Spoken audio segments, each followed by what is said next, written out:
ask all of you to extend your hand and to whatever device you're using and send Reverend Ray some love, some energy. Because, you know, ministers go through a lot. So they got to keep going.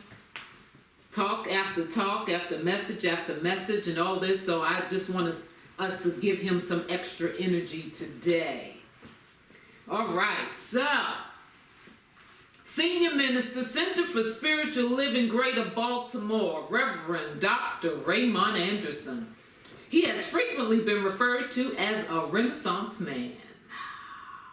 One look at his resume and the reason becomes clear.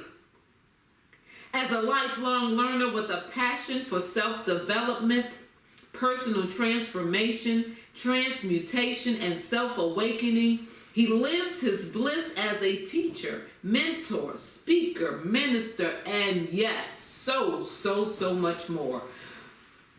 His mission is to live, move, and be an active, which is an acronym, authentic, compassionate, transparent, inspired, vibrant, and empowered member of society who serves to educate, elucidate, emancipate, awaken, and empower people and communities. Reverend Ray, come and do what you do. Yes. Good morning, everybody. Good morning. Happy anchoring into the energy of Reverend Dr. Martin Luther King Jr., whose birthday and work we honor and celebrate tomorrow. Tracy's happy she has a day off of work since she works for the government. So let's dive in. Today's message is about this idea of, well, once again, you know, we're still continuing in the theme of the month, timeless wisdom and evolutionary vision, but we're talking about this idea of God being here and now, because we forget sometimes. So if I ask you, where is God, how do you respond? Pause and let that resonate in your mind. If I were to ask you, where is God, how would you answer? And if I ask you, well, when will God respond? As in, when will God answer this prayer? Or when will God change this? Or when will God change that? How would you respond? So let's take a moment to take stock of this idea of where and when God is as we plan what is ours to do to embody all that God is and to live the vision. Pause, breathe. We use our spiritual practices and each present moment by moment awareness. We take a genuine and deep look at where we are right now. Where we are right now individually, where we are right now collectively, where we are right now in our neighborhoods, our spiritual community, our movement, and in our world. Because this idea of God being here and now has to be applied to all of these. Us as an individual, us as a collective, us as a neighborhood, a city, a state, a spiritual community, a spiritual movement, a nation, a planet, a universe. Like there is no, as we say it, there's not a spot where God is not. So the here and now of spirit must be present in, through, and as all of these. So then what are we looking for? Like what God is it that we are looking for or waiting for? Science of Mind says we look too far away for reality. In other words, we look too far away for God. We look too far away for health. We look too far away for infinite wellness and prosperity and joy. We look too far away for it because we think it's somewhere else or some when else. We don't think of it as being here and now. And yet, God is an ever-present eternality. It is forever, here and now, and is you. I am that I am ever becoming. I am that I am ever expanding into more and more of the truth of who and what I am. This ever-present eternality, you are it. It is showing up, individualized as you. This foreverness is you. And yet, there's the paradox of, but we know that this form has a birth date and a transition date. And yet, that which we are is the infinite truth of that which we are has never been born and will never die. This is why we talk about the concept of being in the world but not of it. We recognize that there is this plane of duality that we exist within, and yet there is that part of us that transcends it. So rather than looking for God, peace, joy, love, satisfaction somewhere else or somewhen else, what would happen if we started recognizing that the very power and presence of that which it is right here and now?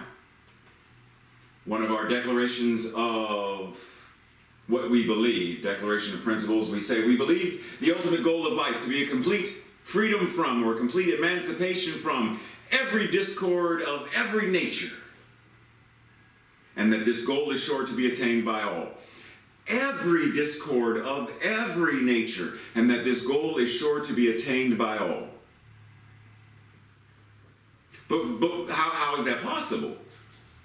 Because there's this deep spiritual practice where we recognize what it means to be out of alignment and therefore in alignment.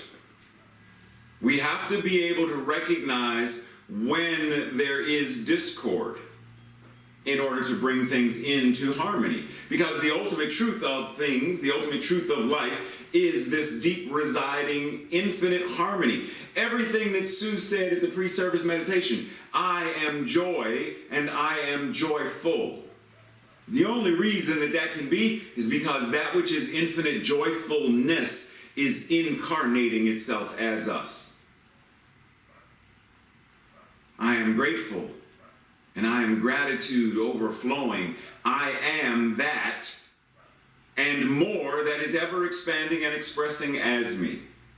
So let me ask myself though, are there places in my life where I'm thinking to myself, yeah, I'm not so joyful when it comes to work.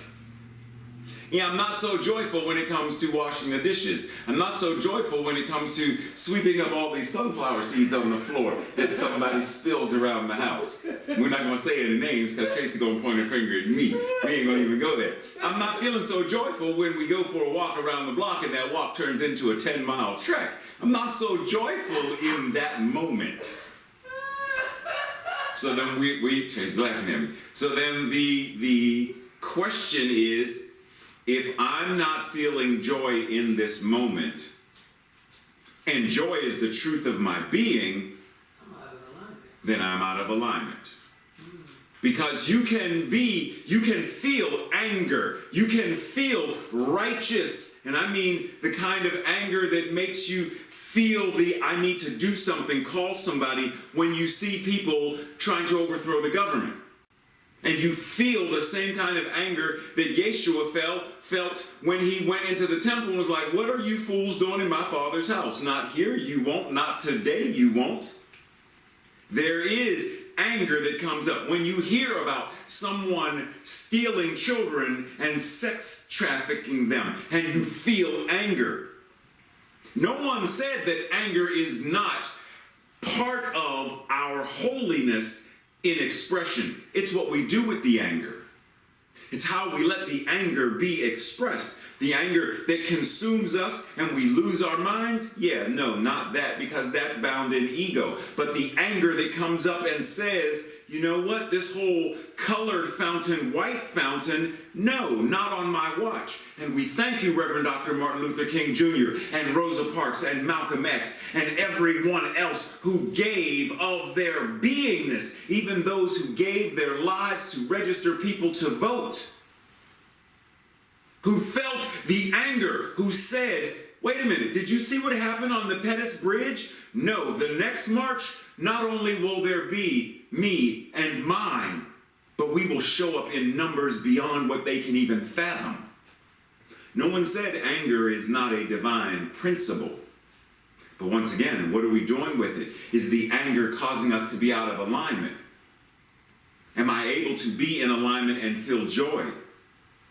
Because see, it's easy to look at someone's body. It's easy to look at someone's posture and identify when their body is in or out of alignment. Chiropractors do it all the time. Acupuncturists can do it. Reiki masters do it. There's all kinds of ways you can look at the human form and tell if it is in or out of alignment. So if we were to look at our own body, but not just the body of head to toe, but the body of all our collective experiences, life, history, relationships, the body of our finances, our home, the body of community, CSL Greater Baltimore, CSL as a movement, our beliefs, all of this is the body of how we live, move, and have our beingness. Because the body of finances moves, it breathes. Some people's finances are born and die. Like this is a body. So the question is your body out of alignment? Is your relationships, are they in alignment or out of alignment? Is your spiritual community in alignment or out of alignment? Is your neighborhood in alignment, out of alignment? Your family, your health and well-being, is it in or out of alignment? If it's out of alignment, then what needs to happen? What are we invited to do so that it becomes in alignment with the truth of our being, in alignment with God, in alignment with love and joy and gratitude, in alignment with that which is life affirming, in alignment with that which is ever expanding consciousness in demonstration. Because see, we forget that you are greater than your history. You are greater than any recording that says, I am not enough. I am not good enough. I am not skilled enough. I'm so terrible at. I'm awkward. I'm clumsy. I'm not good at remembering names. I can't. I'm of a certain age, and once you hit that age, you know these things become impossible because you can't teach an old dog new tricks. And we know that there are many recordings we have. Teachers and parents and guardians, mentors and role models, politicians, clergy. We have recordings from all kinds of places that run through our head that remind us that we're less than. But the truth of our being must be that we are greater than any of that and all of that, because that which we are is spirit. Science of Mind says, how much of this infinite good is available? How much of it is ours here and now? All of it. The infinite good of spirit, source, the universe. How much of it is available to you right now? All of it. All of God's wisdom, all of intelligence, all joy, all reasons to possibly feel and be grateful, thankful, joyful that your cup runneth over. All of it is accessible and available right now. And how much of it may we have use of? As much of it as we can and choose to embody. So if I say, you know, Tracy, when it comes to balancing my checkbook, I'm just horrible. And Tracy says, well, Reverend Ray, how much of the infinite good of God, because God is intelligent enough to balance Saturn, Jupiter, Pluto, the moons of, like God balances all of that. God balances every bird and every ocean and the depths of the ocean, every star, every sun. God keeps it all in perfect balance. And yet you're saying that that which God is as you can't balance these numbers in this piece of paper in that account? Well, why are you not embodying and making use of the infinite good of God, knowing the infinite intelligence and wisdom that balances every universe and galaxy in creation is breathing itself as you? And at the moment you lay claim of and say, this is what it means for me to be God, the infinite balance of it living, moving, and having its beingness in, through, and as me. From this point forward, I declare and recognize that balancing a checkbook, while may be challenging, I shall master it, because I am greater than the words that say I can't. I am greater than the words that said, but your precedent, your history has demonstrated. You have bounced checks, you have overdrafted, underdrafted, pre-drafted, you have drafted into the military, like you did everything with a draft of a check that you could possibly do. You spelled it backwards, you were so drafting wrong. All of those recordings. I'm not good at names, I never remember names. You know, if I didn't have my head screwed on right, I'd probably forget that and leave it home. Why are you still playing that recording and declaring that as your affirmation, as your truth, when the truth of your being is the infinite good of all creation is available to you right now, because it is demonstrating as you, but you can only make as much use of it as you choose to accept and embody.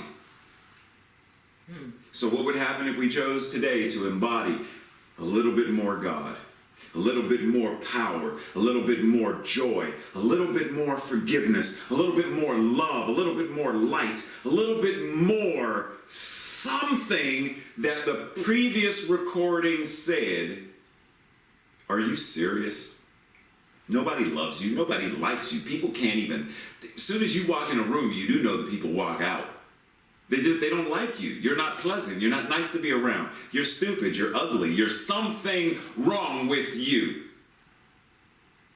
That recording, it's time to get rid of it.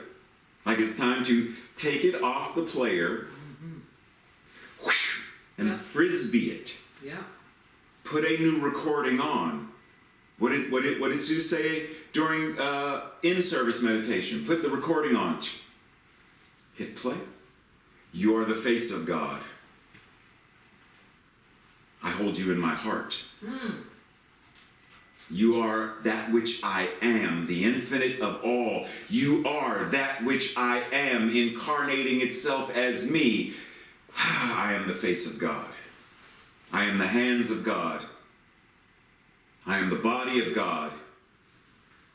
I am that which it is, living, moving, and having its beingness in this life called Ray, in this life called Tracy, in this life called Faith, in this life called Sonia, in this life called Jim, in this life called, by whatever name we are called, the truth of our being is the infinite good of all creation, present right here and right now.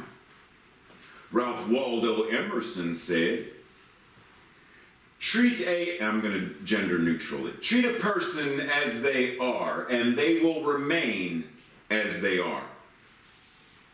Treat a person as they could be, and they will become what they should be. When we see one another through the eyes of infinite good and infinite potentiality demonstrating, then people tend to rise to the occasion. There's a movie starring Morgan Freeman. I don't remember the name of the movie right now. Tracy will remind me momentarily, or if anyone else remembers, type it in the chat, where he was playing Joe Clark. Lean on me. Lean on me, principal of a school that had basically deteriorated for a variety of reasons. And Joe Clark was called in, and he changed the school. Now, his methodology was challenged and considered very radical, to say the least, but the children elevated, the quality of education elevated. There's a movie, James Edward Olmos, Stand and Deliver, where he plays teacher Jaime Escalante, which does the exact same thing basically that Joe Clark did, except Jaime Escalante saw these Hispanic, Latino, and Latina children and knew that they could learn calculus, higher order of math, and he, because of his expectation of them, they rose to match his expectation. To such a degree that the Board of Education, when they tested, the Board of Education said there's no way these Mexican and Spanish and Latin children scored this high, and said they all cheated and demanded they take the test again, which they did, and passed again. When we see others through the eyes of infinite good, when we see ourselves through the eyes of infinite good, do we not also rise to the occasion? Do we not also, as we embody it, rise to what we are called to be? But the question becomes then, what do you want? What do you want? Do you want greater health, love, joy? What do you want? If you have access to the infinite good, what do you want? Many of us say we want something, but we don't really know what we want. Amen. How many times have we looked in the refrigerator, closed the door, looked in the refrigerator, closed the door, looked in the refrigerator, closed the door? Well, what are you doing? Looking for something to eat. Well, what do you want? I don't know. I know I'm hungry, but I don't know what I want. And until you know what you want, you remain hungry. To such a degree that if you want something specific but even don't know what it is, and you eat something else, you still want what you wanted, but you didn't know what you wanted, but the thing that you ate was just a snack because you're like, it didn't give me the taste that I wanted, and I still want what I wanted. Tell it. That's so, right. What do you want? Science of Mind says, as we gain the broader viewpoint, we shall see that life must contain two fundamental characteristics. We shall see that there is an infinite spirit operating through an infinite and immutable law. When we know what we want and we act upon what we want, then the law responds accordingly. When we know what we want and we act upon what we want, then the law responds accordingly. What do you want? Charles Fillmore, co-founder of Unity, said, it is the childlike mind that finds the kingdom. Well, when he said childlike mind, what did he mean? Well, let's check it out. In an article written by Cheryl Jacobs, Why the Land of Make-Believe is So Important for Children, she identified that make-believe, or pretend, to put it simply, play, should be the young child's version of academic learning. Today we shall look at some of the reasons why. This is why make-believe and pretend is important for children. Pretend play helps develop executive functioning. Executive functioning is in the brain is responsible for tasks like self-regulation, planning, organizing, and achieving goals. Who would have thunk that when my granddaughter pretends that she's cooking in her kitchen, that she is creating executive functioning in her brain that gives her the ability to self-regulate, to plan, to organize, and achieve her goals? Come on. What? Come on. Pretend play develops your child's social and emotional skills. We'll keep on going because you can always ask for these slides and read more in depth. And you can always go to the link and read the whole article. But also, pretend play is the cornerstone of creativity and imagination. Basically, your child is developing skills for navigating the world as they grow older. Anyone, I know Jim knows what cosplay is, and I don't know if Tia is on right now. I think I saw her earlier, and I'm sure Tia knows what cosplay is. Cosplay is basically grown people pretending to be superheroes. Yeah, don't y'all point at me like that. Hey, watch it. Tia said yes. I know that because I know Tia knows. Cosplay is grown folks pretending. And check this out. I would dare to say, because I know Renee I know she logged on. I'm assuming she's still there. One of my colleagues from Virginia Commonwealth University, wonderful woman, amazing and powerful woman in theater and just life in general. Acting is pretend. You get what I'm saying? Actors pretend to be the characters that they're playing. It's pretend. And yet it changes lives. It changes the scope of creation. When do we give ourselves, if we are not actors and we don't do cosplay, when do we give ourselves permission to dive into our imagination and the power of our imagination? When do we give ourselves permission to play? And I don't mean play pool, I don't mean play spades, I don't mean play dominoes. Well, that's fine. I mean play. Play the way children play. Play using your imagination. Play having fun. Play being silly. Play in ways that make that deep part of your belly shake because you're laughing so hard that you can't breathe. Play. Every day here. Every day here, Tracy said, in case y'all didn't hear her. Every day is a good day here in this house to play. Emmett Fox said, there is nothing in the universe that you cannot do or be if you are mentally ready. What does that mean? When the mental equivalent is there, then the ability to be, do, or have shows up.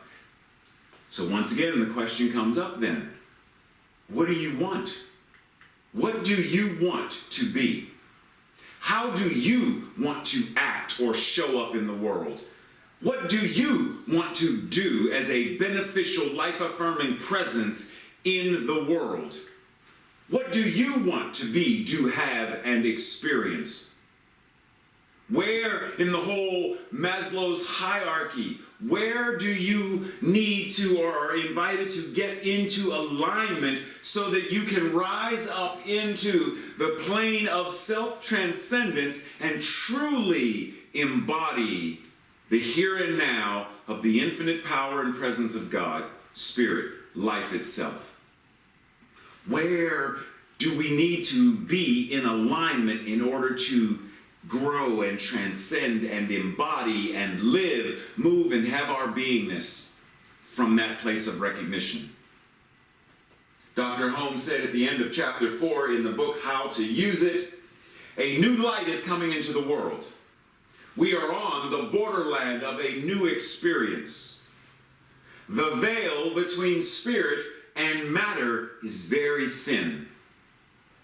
There's a line in the Doctor Strange film where the Ancient One is telling Doctor Strange that where mind and matter meet, that place, existence, that place, manifestation, that place where mind and matter meet. So, what do you want? If the veil is thin, what do you want to be, do, have, experience? How do you want to show up? In the film Superman, Jor-El, father of Kal-El, Superman says, what if a child dreamed of becoming something other than what society had intended for that child? What if the child aspired to something greater than the recordings and the programming and the indoctrination of that society? What if the child embodied and knew how great? And the child can be 1 or 101. Doesn't matter how old the child is. But what if a child, what if an individual, what if a person right here and right now aspired to embodying that something greater? There is a power for good in the universe that is the universe itself, and each and every one of us can use it because what it is incarnating itself as us. Today's invitation to practice this week. Where in the body of my life am I out of alignment? Where is there discord in any of my experiences? My family, my finances, my friendships, my spiritual community, my job, my health, my beliefs, my habits. Where are any of these out of alignment? Where is there discord in any of these? What am I invited to shift, to work on, to be in order to experience liberation from the discord and to live in greater alignment? And lastly, have a conversation with at least two people about these answers, about these above questions. See if there is something that you may not be able to recognize that the person you are having conversation with might be able to point out to you. Because as Alan Watts and many Zen masters would say, you cannot bite your own teeth with your teeth. You cannot touch the tip of your finger with the tip of your finger. There are things about ourselves that we may not be able to recognize or identify about ourselves that someone else can point out. So engage in conversation. Challenge yourself to be present here and now, to embody God here and now, and to bring the alignment of spirit here and now. This week's affirmation or declaration, we gonna get to them in a minute. This week's affirmations declaration, my thumb got Extra excited. It's like it's time for soul pajamas to say. I will say it first, and then together we will declare it. I now use the power that is present within and as me to experience the continual goodness that God is. Together, I now use the power that is present within and as me to experience the continual goodness that God is. And so it is.